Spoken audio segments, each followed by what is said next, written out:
August 12. From Nehemiah. The fountain gate was repaired by Shallum, son of Kolhoza, the leader of the Mizpah district.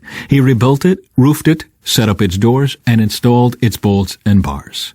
Then he repaired the wall of the pool of Siloam near the king's garden, and he rebuilt the wall as far as the stairs that descend from the city of David.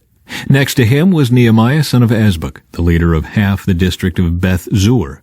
He rebuilt the wall from a place across from the tombs of David's family as far as the water reservoir and the house of the warriors. Next to him, repairs were made by a group of Levites working under the supervision of Rehum, son of Bani. Then came Hashabiah, the leader of half the district of Keilah, who supervised the building of the wall on behalf of his own district. Next, down the line, were his countrymen, led by Binnui, son of Henadad, the leader of the other half of the district of Keilah. Next to them, Ezer, son of Jeshua, the leader of Mizpah, repaired another section of wall across from the ascent to the armory near the angle in the wall. Next to him was Baruch, son of Zabbai, who zealously repaired an additional section from the angle to the door of the house of Eliashib the high priest. Meremoth, son of Uriah and grandson of Hakkoz, rebuilt another section of the wall extending from the door of Eliashib's house to the end of the house.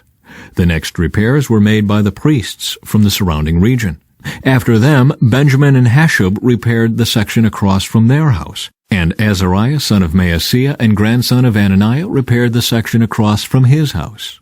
Next was Binnui, son of Henadad, who rebuilt another section of the wall from Azariah's house to the angle and the corner.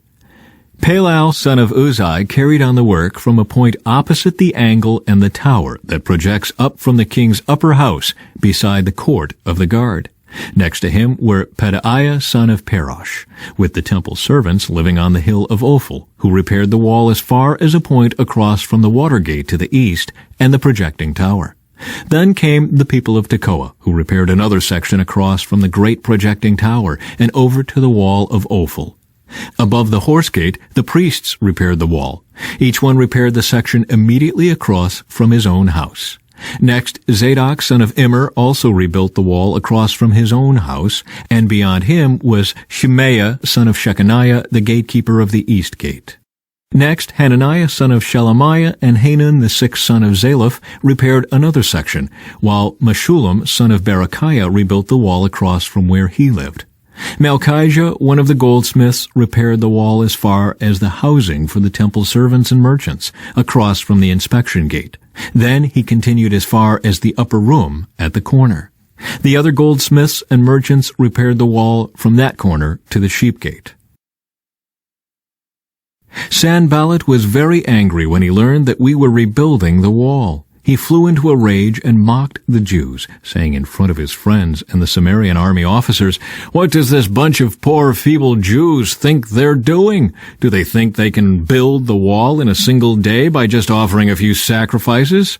Do they actually think they can make something of stones from a rubbish heap, and charred ones at that?" Tobiah the Ammonite, who was standing beside him, remarked, "That stone wall would collapse if even a fox walked along the top of it." Then I prayed, "Hear us, our God, for we are being mocked. May their scoffing fall back on their own heads, and may they themselves become captives in a foreign land. Do not ignore their guilt. Do not blot out their sins, for they have provoked you to anger here in front of the builders." At last, the wall was completed to half its height around the entire city, for the people had worked with enthusiasm.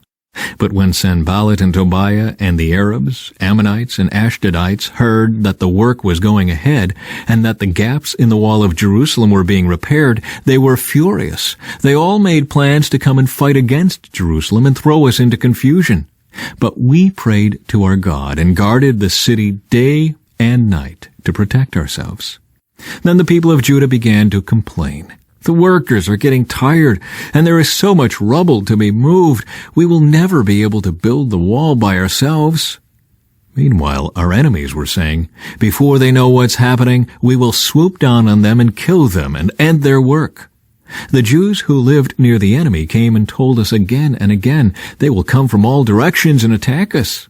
So I placed armed guards behind the lowest parts of the wall in the exposed areas. I stationed the people to stand guard by families, armed with swords, spears, and bows. Then, as I looked over the situation, I called together the nobles and the rest of the people and said to them, "Don't be afraid of the enemy. Remember the Lord who is great and glorious, and fight for your brothers, your sons, your daughters, your wives, and your homes." When our enemies heard that we knew of their plans and that God had frustrated them, we all returned to our work on the wall. But from then on, only half my men worked while the other half stood guard with spears, shields, bows, and coats of mail. The leaders stationed themselves behind the people of Judah, who were building the wall. The laborers carried on their work with one hand supporting their load and one hand holding a weapon. All the builders had a sword belted to their side. The trumpeter stayed with me to sound the alarm. Then I explained to the nobles and officials and all the people, "The work is very spread out, and we are widely separated from each other along the wall. When you hear the blast of the trumpet, rush to wherever it is sounding. Then our God will fight for us." We worked early and late, from sunrise to sunset, and half the men were always on guard. I also told everyone living outside the walls to stay in Jerusalem. That way they and their servants could help with guard duty at night and work during the day. During this time, none of us, not I, nor my relatives, nor my servants, nor the guards who were with me, ever took off our clothes. We carried our weapons with us at all times, even when we went for water. About this time, some of the men and their wives raised a cry of protest against their fellow Jews. They were saying, "We have such large families, we need more food to survive." Others said, "We have mortgaged our fields, vineyards, and homes to get food during the famine." And others said, "We have had to borrow money on our fields and vineyards to pay our taxes. We belong to the same family as those who are wealthy, and our children are just like theirs. Yet we must sell our children into slavery just to get enough money to live. We have already sold some of our daughters, and we are helpless to do anything about it, for our fields and vineyards are already mortgaged to others." When I heard their complaints, I was very angry. After thinking it over, I spoke out against these nobles and officials. I told them, "You are hurting your own relatives by charging interest when they borrow money." Then I called a public meeting to deal with the problem. At the meeting, I said to them, "We are doing all we can to redeem our Jewish relatives who have had to sell themselves to pagan foreigners, but you are selling them back into slavery again. How often must we redeem them?" And they had nothing to say in their defense. Then I pressed further. "What you are doing is not right. Should you not walk in the fear of our God in order to avoid being mocked by enemy nations? I myself, as well as my brothers and my workers, have been lending the people money and grain. But now let us stop this business of charging interest. You must restore their fields, vineyards, olive groves, and homes to them this very day, and repay the interest you charged when you lent them money, grain, new wine, and olive oil." They replied, "We will give back everything and demand nothing more from the people. We will do as you say." Then I called the priests and made the nobles and officials swear to do what they had promised. I shook out the folds of my robe and said, "If you fail to keep your promise, may God shake you like this from your homes and from your property." The whole assembly responded, "Amen," and they praised the Lord, and the people did as they had promised. From 1 Corinthians. Now regarding your question about the young women who are not yet married, I do not have a command from the Lord for them, but the Lord in His mercy has given me wisdom that can be trusted, and I will share it with you. Because of the present crisis, I think it is best to remain as you are. If you have a wife, do not seek to end the marriage. If you do not have a wife, do not seek to get married. But if you do get married, it is not a sin. And if a young woman gets married, it is not a sin. However, those who get married at this time will have troubles, and I am trying to spare you those problems. But let me say this, dear brothers and sisters, the time that remains is very short. So from now on, those with wives should not focus only on their marriage.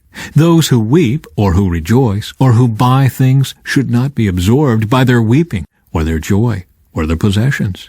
Those who use the things of the world should not become attached to them. For this world as we know it will soon pass away. I want you to be free from the concerns of this life. An unmarried man can spend his time doing the Lord's work and thinking how to please Him. But a married man has to think about his earthly responsibilities and how to please his wife. His interests are divided. In the same way, a woman who is no longer married or has never been married can be devoted to the Lord and holy in body and in spirit. But a married woman has to think about her earthly responsibilities and how to please her husband. I am saying this for your benefit, not to place restrictions on you. I want you to do whatever will help you serve the Lord best, with as few distractions as possible. But if a man thinks that he's treating his fiancée improperly and will inevitably give in to his passion, let him marry her as he wishes. It is not a sin. But if he has decided firmly not to marry, and there is no urgency and he can control his passion, he does well not to marry. So the person who marries his fiancée does well, and the person who doesn't marry does even better. A wife is bound to her husband as long as he lives. If her husband dies, she is free to marry anyone she wishes, but only if he loves the Lord. But in my opinion, it would be better for her to stay single, and I think I am giving you counsel from God's Spirit when I say this. Psalm 32. Oh, what joy for those whose disobedience is forgiven, whose sin is put out of sight. Yes, what joy for those whose record the Lord has cleared of guilt, whose lives are lived in complete honesty. When I refused to confess my sin, my body wasted away, and I groaned all day long. Day and night your hand of discipline was heavy on me. My strength evaporated like water in the summer heat. Finally, I confessed all my sins to you and stopped trying to hide my guilt. I said to myself, I will confess my rebellion to the Lord, and you forgave me. All my guilt is gone. Therefore, let all the godly pray to you while there is still time, that they may not drown in the floodwaters of judgment. For you are my hiding place. You protect me from trouble. You surround me with songs of victory. The Lord says, I will guide you along the best pathway for your life. I will advise you and watch over you. Do not be like a senseless horse or mule that needs a bit and bridle to keep it under control. Many sorrows come to the wicked, but unfailing love surrounds those who trust the Lord. So rejoice in the Lord and be glad, all you who obey Him. Shout for joy, all you whose hearts are pure. From Proverbs. Good planning and hard work lead to prosperity, but hasty shortcuts lead to poverty. Wealth created by a lying tongue is a vanishing mist and a deadly trap.